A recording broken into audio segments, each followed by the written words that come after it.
Hello, crew. We are back at it for another year of me just hearing my voice in the hallways for a whole day. Um, but this is where we kind of go through the basics and how to set you up for success this school year. So, we're going to go through the handbook. Now, the handbook is a place where a lot of information resides. So, it's a really good spot for you to know where it is so you can check it out. You can look things up on your own if you don't want to ask. So we're going to go through just some of the new things for this school year. The first thing I want you to do is take out your Chromebook. You are going to go to the Hiawatha webpage. That's at hiawatha426.org. In the top right-hand corner, you are going to click on Home. And in the drop-down, you're going to click on Students. The first thing you see in that list on the left-hand side is something called Handbook. You're going to click on that, and it's going to open. There is a Handbook committee that meets several times over the summer to make any additions or subtractions or changes to the handbook. It's not just us administrators. It's also parents and teachers. So it's a whole crew of us. And then it has to go to the Board of Education, who's kind of like who runs the school, gives us the okay to do a lot of things, or the not okay. It depends. And they have to approve it. So this has been fully approved for the 26-27 school year. The first thing I want you to do is look at excused absences. So we have changed the absence rule. Every student will get 10 excused absences. That is either sick days, vacation days, mental health days, doctor appointments, whatever it might be. You have 10 to use in a school year. After that, they are unexcused. Once you get to 7 unexcused absences, I have the right to turn you into truancy. Now, I'm not saying all of this to scare you. If you are legitimately sick, if you have mono, if you have pneumonia, if you have, I don't know, to have to get your tonsils out, right? Like, I'm a nice person. We are going to work through those things. But at 10, your absences will then be unexcused. I'm also going to tell this to your parent or guardian so they know about the change, because I know not everybody looks at the handbook every year and the changes that are made to it. But I think it's good for you to know kind of where we're at and why we're there. There is a universal mental health screening that is a requirement in the state of Illinois. This school year it starts. We haven't decided yet what we're going to use to do it. It's not intended to diagnose anything. It just kind of gives us a beat on where you are and what you need. So expect that. It's different than what we've done in the past. So I just wanted to give you a heads up on it. After school help. So if you are in junior high, grades 6, 7, and 8, you have SAS after school Monday through Thursday. Starting, you know what? I don't know what day I have it starting. September 8th is when I have it starting. So that is going to Monday through Thursday from 3:15 to 4:15. That's how it's going to roll. If you're in high school, right now we have Miss Zuge, who is going to do it 2 days a week, starting the same day. And I will advertise all of this, but it is a place for you to either go work. So if you're like me, when I get home, it's kind of hard for me to turn my work brain back on. Like, this building, this space, I know what I need to do. I can be productive here. When I go home, I kind of want to walk my dogs and cuddle my cat and say hi to my family. And so if you're someone who just needs a space to work before you go home, this is a good opportunity for that. If you are someone who needs help with a subject, it's also a good opportunity for that. So utilize those programs if you need them for whatever reason. They are available to you, and I'd like to see you there. Cell phones. So this year, we did do a trial run of the Yonder pouch in summer school. I think it went really well. It was a really safe place for students to keep their devices, and then have it not be a distraction while they were here. We are not implementing that this year. I have some things like background work that I still want to do. But we do have now some state law that says we have to have some kind of cell phone policy in place. Before this, we had a cell phone policy because we thought it was good for best practice, but the state wasn't telling us we had to do it.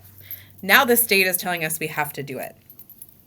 That means your cell phone needs to go into the pocket of the classroom that you walk into every single time.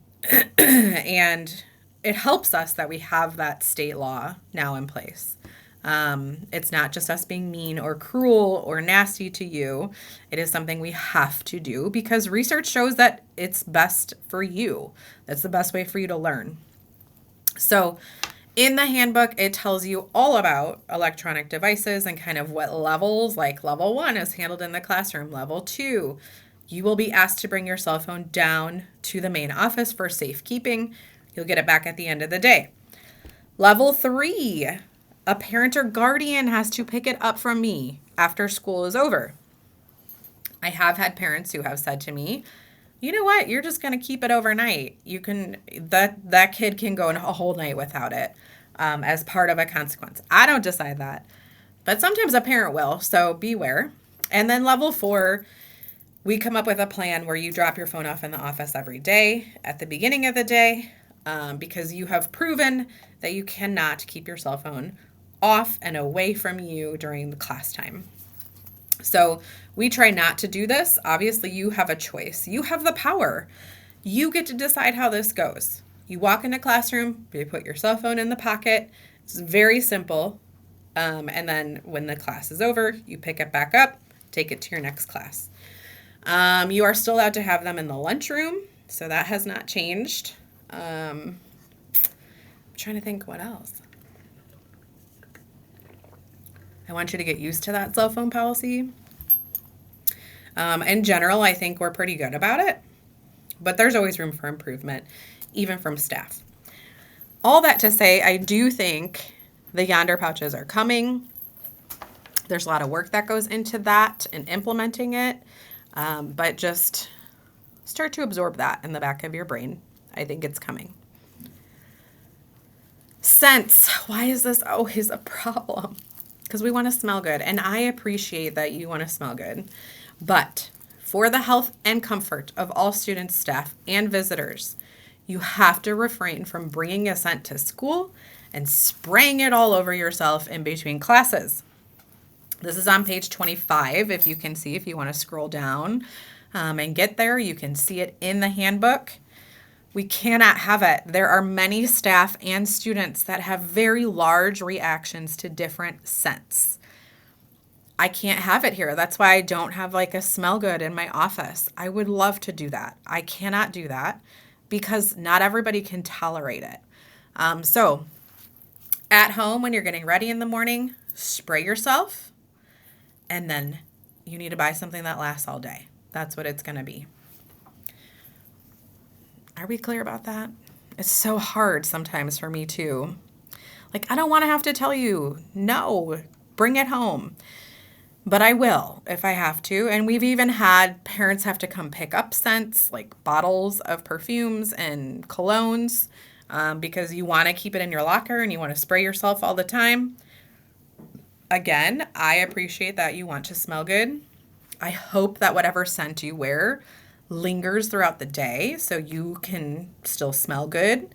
But you cannot be spraying it in the building at all. A scent-free environment, make sure that everybody is comfortable here. And I just can't have it. So no scents. Spray yourself at home. One and done. Be done with it. Vape sensors. So all of you know we have vape sensors in the locker rooms, in the bathrooms, both junior high and high school. That is not a change to the handbook. It's just something I want you to be aware of. In the bathrooms and the locker rooms, the sensors now have been with us for a year. And so they've gotten to like know us. It's like an algorithm almost. It can tell when it's like maintenance is in there cleaning, or if you have a spray deodorant. It actually works by levels. So it's like 0 to 100. We get notified at like 30, and then we know it's a vape when it hits like 60. So Miss Chapman and I are the one who gets the emails if the vape sensor goes off. It's not a blaring alarm. You don't even know it's going off. We do because we get notified. And then we have to ask you to come in our office and empty out all your pockets, and we have to go through your backpacks and all of those things. I don't want to do any of that. Vaping is not allowed at school, period. Don't do it here. I would tell you, don't do it at all. But definitely don't do it here at the school building. We will know. And then it becomes a whole thing, and I don't want it to be a whole thing. So those remain intact and are working. So just beware. This is the lower part of that vape sensor handbook item. It says just what we will do. We will conduct an investigation. The investigation may include emptying student pockets. We have a metal wand detector. So if we feel like, this has happened a few times, it keeps happening, I'm not touching you. So we will use the wand detector, the metal wand detector, and then it will go off wherever your vape is in your pockets or shoes, depending on, where you are trying to hide it. And then that turns into discipline. So again, just letting you know the process. I hope to not use it at all this school year. Dress code. Oh, it's just like one of my favorite topics. So we have done a lot of changing of the dress code since Miss Chapman and I have been your administrators. The basic principle is that all of your body parts must be covered. Clothes must be worn in such a way that genitals, buttocks, breasts, and belly buttons are fully covered with opaque fabric. That means fabric you cannot see through. You must wear a shirt with fabric in the front, back, and on the sides under the arms. So that means, to me, and when we wrote it, this is what we were hoping you took it as, like boys in particular love those muscle shirts. We know you have muscles. We don't need to see all of them in a muscle shirt and have the experience of seeing like anything underneath it. So it has to have we're not wearing tube tops. If you wear a tank top or a shirt that is a crop top, and I know it is I have a freshman daughter. It is almost hard to find a full coverage shirt. I understand that. If you're wearing a crop top, it needs to either be long enough to cover your belly button, or your pants need to be high enough to cover your belly button. So there is a chance, and all the teachers know this, that we will see some of your midsection. I get it, but I don't want to see your belly button. Bottoms, you have to wear pants, jeans, or shorts. I don't want to see anything hanging out of those pants, jeans, or shorts, and you have to have shoes on your feet. You may wear religious headwear, ripped jeans. I don't even know if they're still in style, but if they are, you can wear them. They just can't be showing anything. So like a big rip across the back end of your backside is not going to cut it. Crossbody bags, no larger than a fanny pack. You can wear zip-up jackets. High school only, you can wear hats, including caps and beanies, so long as your face is visible. So dress code has always been kind of a thing. We will ask you to change or put something else on, or I will supply you with something that usually is not very stylish. You cannot wear any shirt that depicts violent language or images that have language, drugs, or alcohol, or hate speech, profanity, or pornography. You cannot wear sunglasses inside the building. as cool as you're trying to be, that is not cool. No gloves inside the building, no accessories that could be considered dangerous. Coats designed to fight the elements. So, like, you are not walking around in a big, huge winter coat. We're going to have to figure something else out. And then tube tops. That's an ode to a particular student, and I think that student knows who they are. I like straps. I want all the straps. If you have any questions about the handbook, please ask. Please ask me. If you have a question about a shirt or an outfit, come ask me, or we can doll it up so that it looks like it will work. I guess what it comes down to is, specifically for dress code, we are not at like a Friday night bonfire here, people. We are at school, and you have to dress a certain way. And this is a life skill. Like, I can't wear the same things to work that I would wear to a, concert on a Saturday night. It's just not the same. And that's okay. You have outfits for different things. So just remember that. You're here to learn and see your people. It's not supposed to be a big fashion statement. Those are the handbook updates for this school year. If there is anything else you see in there that you have questions about, we're happy to answer them as best as we can. If you have questions throughout the school year on if something's allowed, the handbook is a really good place to look. And that'll do it for Handbook 2026. See ya.